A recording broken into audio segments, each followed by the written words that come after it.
Hello po mga kapatid. Magandang umaga po, magandang tanghali, magandang gabi, magandang araw. Anumang oras po dumarating sa inyong mga kinalalagyan yung pong video po na ito.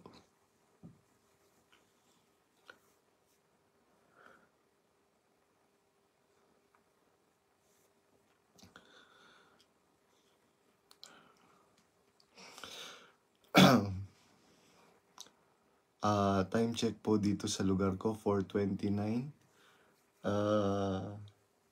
Mga kapatid, kanina pa po ako umiiyak dahil merong kapatid na nakausap ko. Umiiyak po siya. Taga-Australia po siya, mga kapatid. Exit na din po siya sa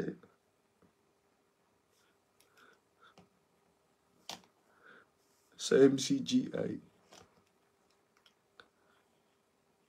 Dahil po sa maraming mga ginagawang mali ng mga impaktong mga KNP na to.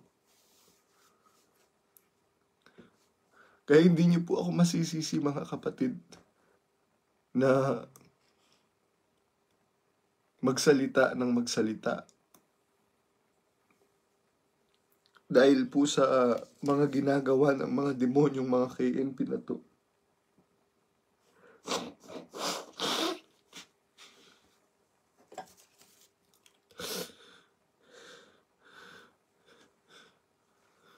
Meron po akong kausap na kapatid kanina sa Australia. Sabi po niya, "Brother, alam mo, meron akong trauma na pag lumalabas ng bahay, ayokong makakita ng kapatid." "Bakit po, sister?" Sabi ko ganyan. "Ano po bang nangyari?" Yung pong ginagawang guilt tripping at shaming, public shaming ni Resty Reyes at saka ni Efren Baki.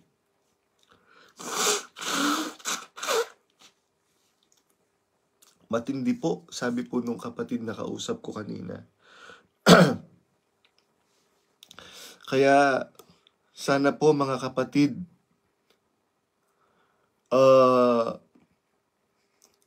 yung mga panatiko po dyan na nabubulagan ni Daniel Rason, mga kapatid, mag-isip-isip na po kayo. Tandaan po ninyo,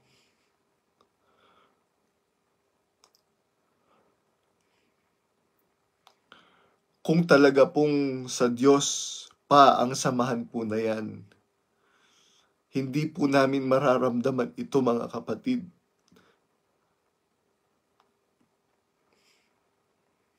Dahil, kagaya po nung kapatid na nakausap ko,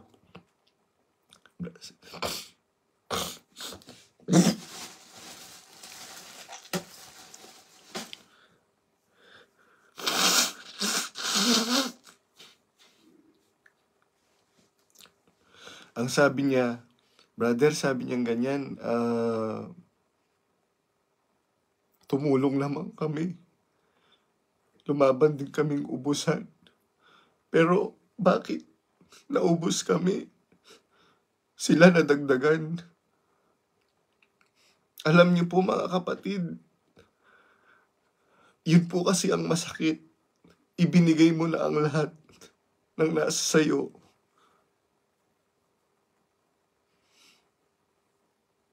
Dahil dun sa sinasabi nilang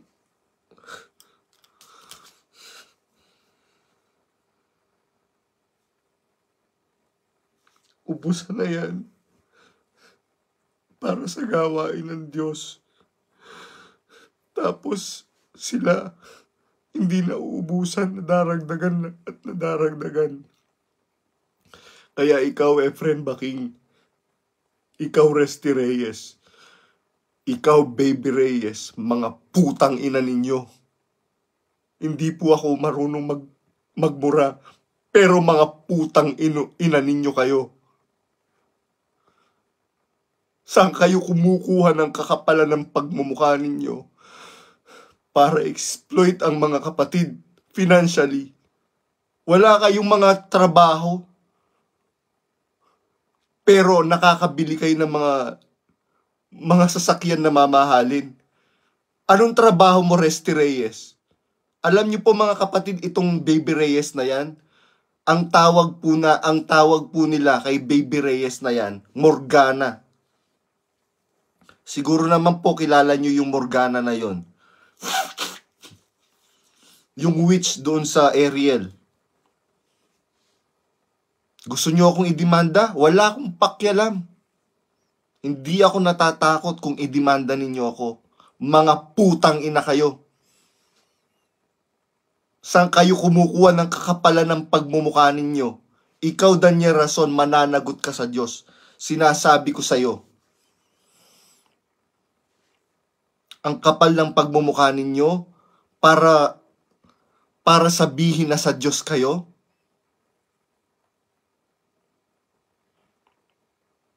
Pupunta kayo sa Australia, nakatira kayo sa mansyon, samantalang nung buhay si Brother Eli, tumira lang kami sa lokal, sa Hong Kong, para hindi kami maging pabigat, hindi maging pabigat si Brother Eli sa mga kapatid. Carpeted po kasi yung yung lokal ng Hong Kong, kaya yung mga kapatid na nakita po kami sa Hong Kong noon nung tumira kami nila Brother Eli. Sabi ni Brother Eli sa akin, dapat bago tayo umalis, mapaputi natin itong carpet na to, badong. Carpeted po kasi yung lokal ng Hong Kong dati. Araw-araw iniiskoba po namin ni Brad Eli yun. Tapos itong Daniel Rason na to, masyado kang pa-VIP. Biruin mo, pwede namang magrenta ng hotel, mag-book ng Airbnb. Bakit sa mansyon ka nakatira pag pupunta ka ng Australia? At bakit mga luxury car yung... Ay naku mga kapatid, kaya bago po kayo humatol, mag-imbestiga po muna kayo kung ano po yung mga nangyayari.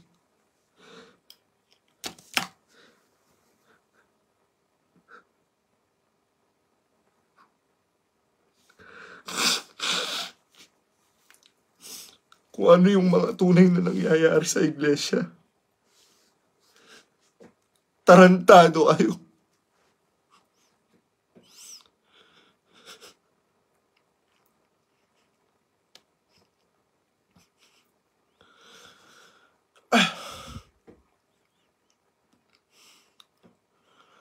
Tapos, kung gamitin ninyo yung salita ng Diyos, wala kayong takot.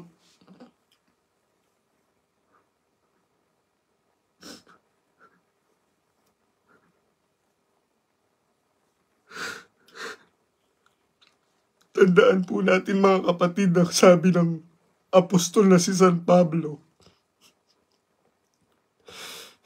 Hindi namin inahanap ang inyo kundi kayo. Hindi namin inapi ang sino man sa inyo. Sabi ni San Pablo, hindi masasabi yan ng impaktong Daniel Rason na to, ng impaktong Efrem Baking na to. Marami kayong inapi na mga kapatid. Isa ako sa mga inapi ninyo, impaktong Daniel Rason ka. Susumpain ka ng aking Diyos.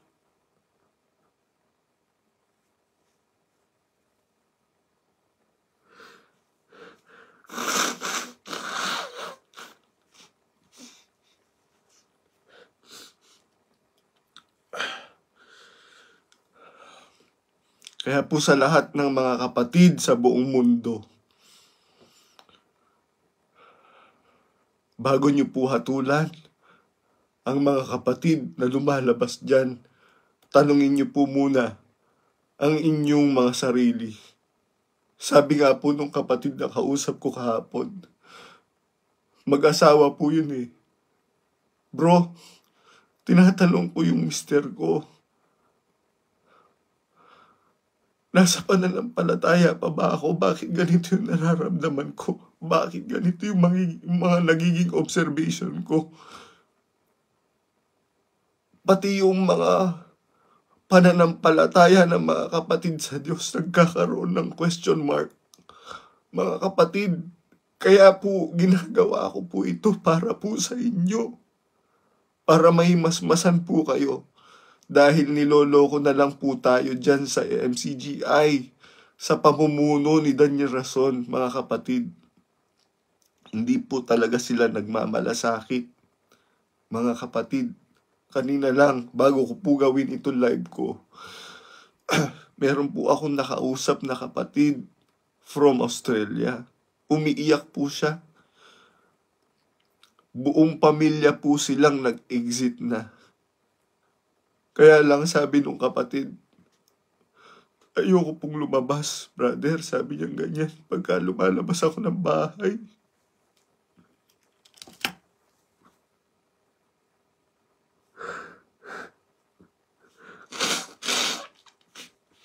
Nanginginig ako pag may nakikita akong kapatid, sabi po niya. Hindi po kami masamang tao, sabi po nung kapatid.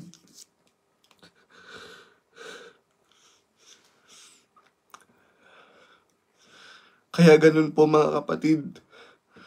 Wala naman din po akong pakialam kung anong sabihin ng mga naninira dyan. Wala po akong pakialam mga kapatid.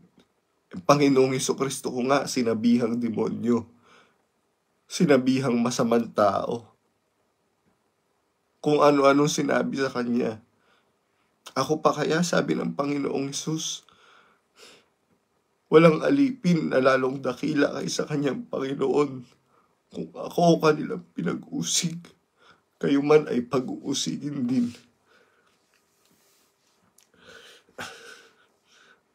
Mahilig po kasing mamahiya itong si Efren Baking at saka si Resty Reyes. Bakit?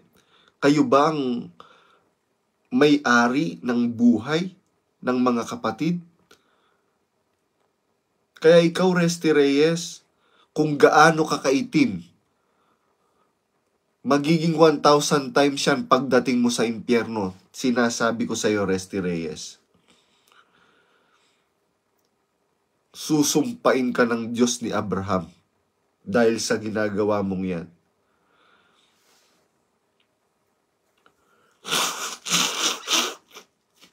Anong sinasabi mo?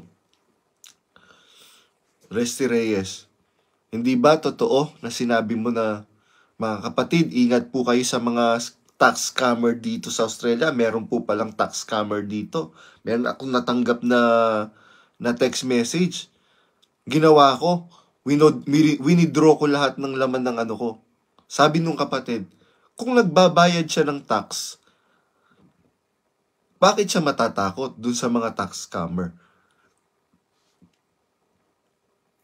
Tapos, bakit wala naman siyang trabaho? At ang daming laman nung ano niya, ATM niya, nung bangko niya, nung bank account niya.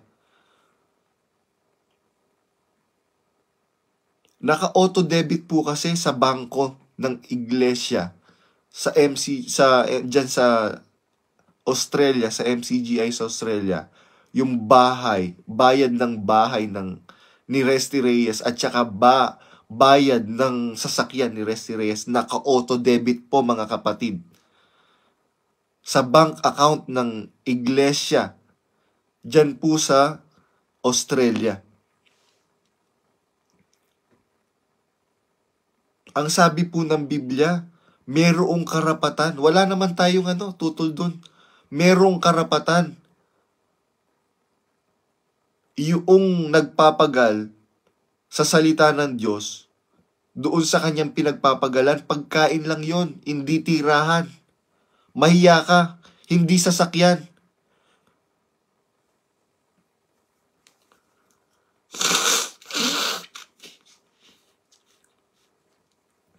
Tapos, ipapa-customize mo yung 4x4 mo na sasakyan sa Pilipinas, Resty Reyes. Saan ka kumuha ng perang pampakustomize ng 4x4 na sasakyan mo?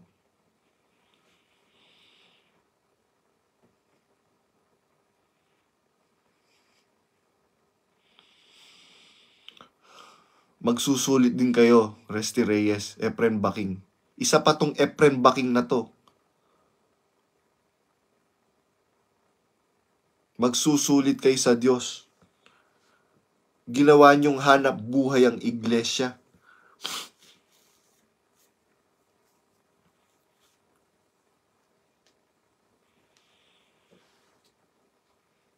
Kung pahiyain niyo ang mga kapatid sa Australia, bakit? Meron ba kayong pinatagong pera? Ang kakapal ng pagmumukha ninyo, Efren Baking. Mga demonyo kayo. Ngayon, magsasabi-sabi yung yung Eric Quinto na yan. Ikaw, kung Eric Quinto Eric Quinto ka na nasa New Zealand, kung talagang meron kayong malasakit mga kapatid, mga manggagawa dyan, kung talagang meron kayong malasakit sa mga kapatid, hindi nyo gigipitin ng mga kapatid. Alam ninyong wala namang pera ang mga kapatid sa Pilipinas. Sa mga lokal na mahihirap, bakit pinapapasan ninyo ng mga pasaning hindi naman nila kaya? Sabi ng Biblia, magdalahan kayo ng pasanin ng isa't isa. Sa gayon ninyo matutupad ang kautusan ni Kristo. Magpapasan ang bawat isa ng pasan ng isa't isa. Pinapasan nyo ba ang pasanin ng mga kapatid? O nagpapapasan kayo sa mga kapatid? Mga walang ya kayong mga manggagawang kanin kayo? Ikaw, Sis Faye, mga taga-arayat, bakit ninyo kukwestiyonin yung mga mga logbook ng mga kapatid, mga record book ng mga kapatid na hindi nagtatali sa record ninyo?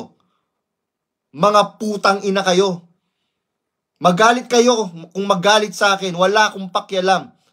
Kung talagang nagsasadyos kayo,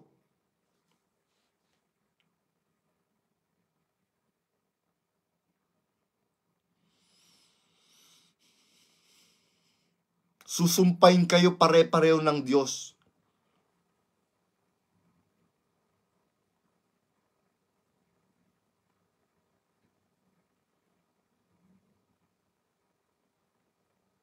Tapos pagagalitan niyo yung mga kapatid. Ikaw, si Spay, anong karapatan mong pagalitan yung mga kapatid? Si Spay manalastas. Itong Abet Sibug na to, nagmamali-malinis ka na ang daming nagsumbong sa aking mga kapatid na ang dami mong utang hindi ka nagbabayad. Albert Sibug. Kung makapagmalinis ka, bakit hindi ka hindi ka matanggal-tanggal sa ministeryo? Bakit? Malakas ang kapit mo kay Efren Baking. Ganyan ba palakasan sa iglesia? Kaya hindi na ako nagbalik ng hindi na ako humingi ng destino. Nung pinagtulong-tulungan nila ako, sabi ko, hindi na ako hindi po pwede na ang mga manggagawa ng Diyos pipighatiin yung mga kapatid.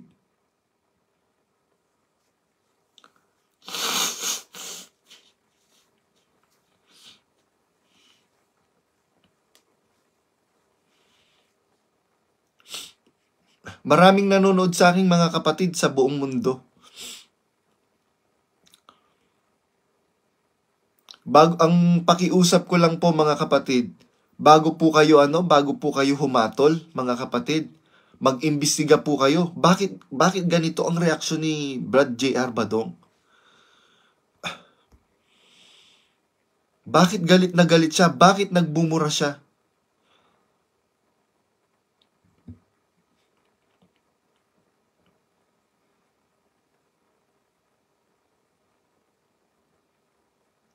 Kayo man po ang lumagay sa kalagayan ko mga kapatid.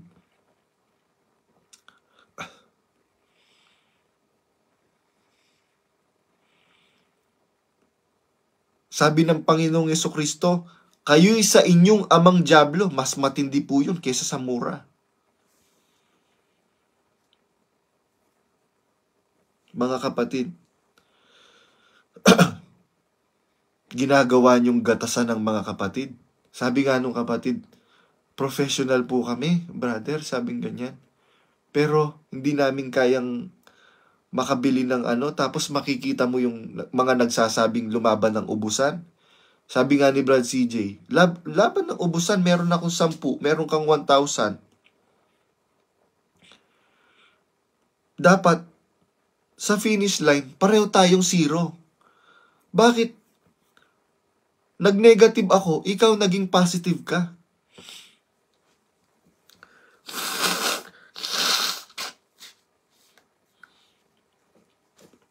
Alam niyo po mga kapatid, continuous yung acquisition ng mga property ni Rason.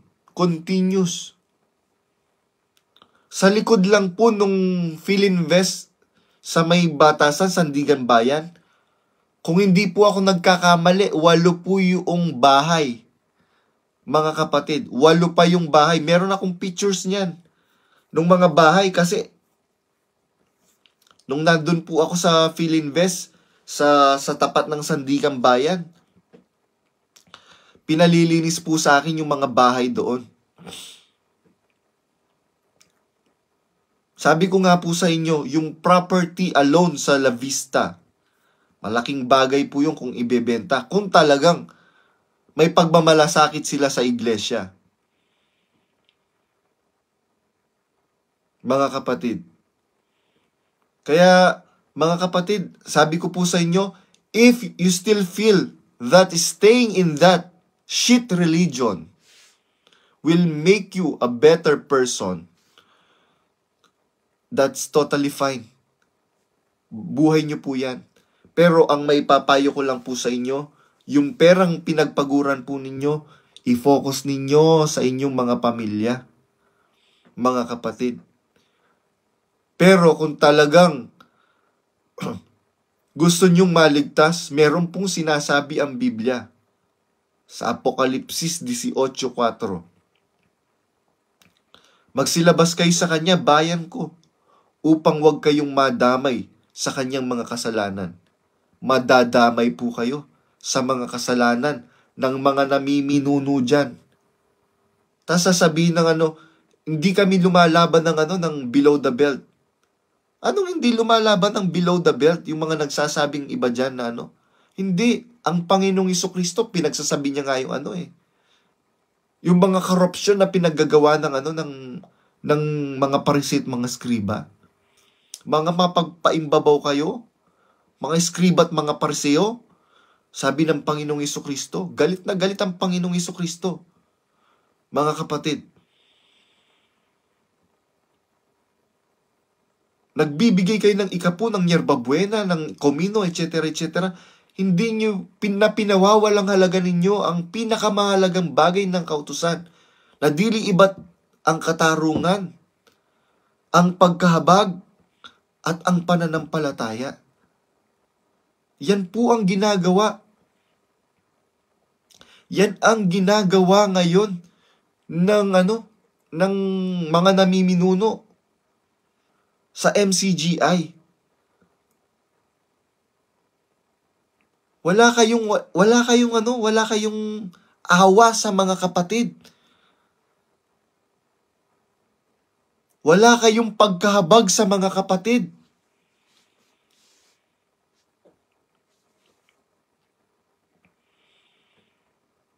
Biruin nyo, hindi na nga makakainom ng maintenance yung kapatid. Patarget pa kayo ng patarget. Susumpain kayo ng Diyos, mas matindi pa kayo kesa sa mga ibang reliyon na kinukutya ninyo. Tapos ikaw, Sislus, ngayon sasabihin mo na hindi kine-credit, hindi binibilang ng Diyos yung mga mabubuting ginagawa ng mga tao outside MCGI? Anong pruweba mo, Sislus? Kaya ikaw, Sislus, Pagka nanatili ka dyan, masasayang lahat ng isinakripisyo mo. Magiging totoo ang sinasabi ng mga KNP at ng tatay ni Danya Rason. Ang tanda-tanda mo na lumalandi ka pa.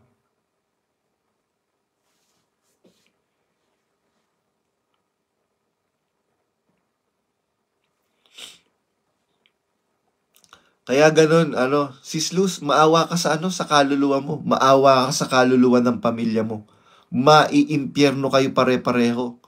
Pagka nanatili kayo dyan. Sis Baby De Jesus, maiimpyerno kayo dyan. Ngayon, magsasalita kayo ng laban sa akin, ibubulgar ko, pati ikaw, Sis Baby De Jesus. Akala mo wala akong alam sa'yo, Sis Baby De Jesus? Ibubulgar ko lahat ng baho ninyo.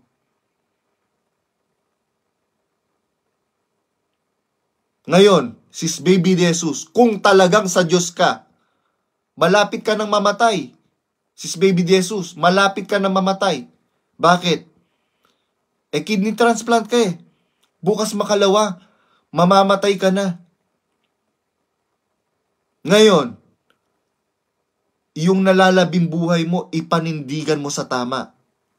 Huwag kang magpakasangkapan dyan kay Danya Rason na demonyo.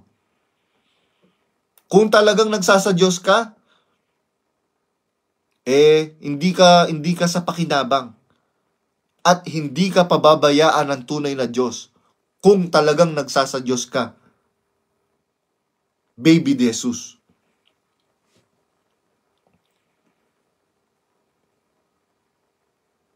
Kaya ganun po mga kapatid, at wala naman akong pakialam kung pagmumurahin nila ako. Quits lang. Mumurahin nila ako, mumurahin ko din sila. Kaya ikaw, Danya Rason ka, putang ina mo ka. Ikaw, Efren Baking ka, putang ina mo ka. Ikaw, Resty Reyes, putang ina mo ka rin. Alam ko naman, nagpuputang ina mo rin ka rin kayo. Akala nyo, mga kapatid, hindi nag-PPI ang mga yan? Hindi nagsasabi na putang ina ang mga yan? Sa pulpito, syempre, tignan nyo si Danya Rason. Gumaganon siya, di ba? Kasi talagang nagpuputang ina mo ang mga yan, mga kapatid.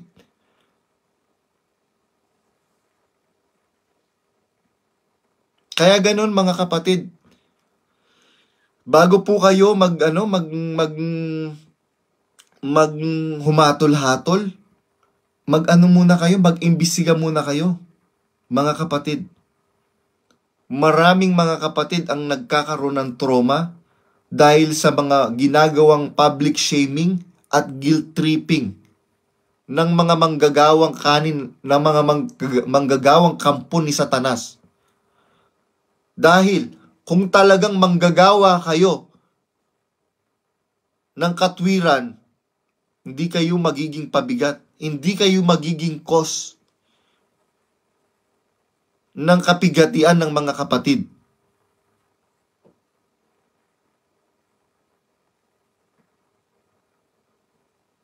Kaya kayo mga manggagawa, sa bagay, marami na akong kilala ngayon ng mga manggagawa na closet. They are dancing their tune. Kaya ganun po mga kapatid, mag-ano po kayo, magsuri po kayo. Sabi po ng Biblia sa Filipos,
Sabi po ng Biblia sa Filipos 4:8, katapus-tapusan mga kapatid, anumang bagay na katotohanan, anumang bagay na kagalang-galang, anumang bagay na matuwid, anumang bagay na malinis, at anumang bagay na kaibig-ibig, anumang bagay na mabuting ulat, kung may anumang kagalingan at kung may anumang kapurihan, ay isipin ninyo ang mga bagay na ito.